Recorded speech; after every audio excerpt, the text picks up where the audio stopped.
গত 9 তারিখ একদল বিক্ষুব্ধ যুবদল কর্মী আমার ব্যবসায়ী ভাইকে পাথর মেরে সেই আয়ামি জাহিলিয়াতের যুগের মতো করে নিঃশস্যভাবে হত্যা করে সেই লাশের উপর উঠে নৃত্য করে। আমরা এই হত্যার বিচার চাই। এই খুনি যে দলের হোক না কেন, যাদের শেল্টারে থাকুক না কেন, আমরা চাই সে খুনিকে ফাঁসির মঞ্চে এনে যাতে প্রশাসন ফাঁসি কার্যকর করে।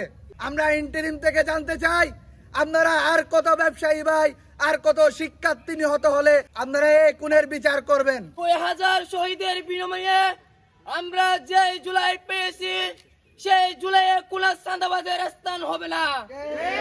এই 2000 শহীদের রক্তের বিনিময়ে যে জুলাই পেয়েছি সেই জুলাইয়ে কোন সন্ত্রাসীর ঠিকানা হবে না।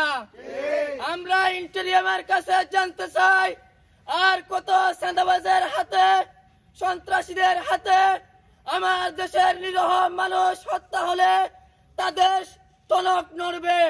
আমরা দেখতে পাচ্ছি চাঁদাবাজি করে, সন্ত্রাসী করে তাদের কার্যকলাপ বন্ধ করে নাই। আমাদের জীবনের নিরাপত্তা কোথায়? ব্যবসায়ীদের নিরাপত্তা কোথায়? আমরা ইন্টেরিয়ামের কাছে দ্রুত এইসব বিষয়ে ব্যবস্থা নেওয়ার জন্য কক্সবাজার কলেজের শিক্ষার্থীর পক্ষ থেকে বিশেষভাবে অনুরোধ জানাচ্ছি। সম্মানিত বিক্ষুব্ধ শিক্ষার্থী, কক্সবাজার সরকারি কলেজ চাঁদাবাজ এবং সন্ত্রাসের বিরুদ্ধে ন্যায়ের মতো জীবন ছিল।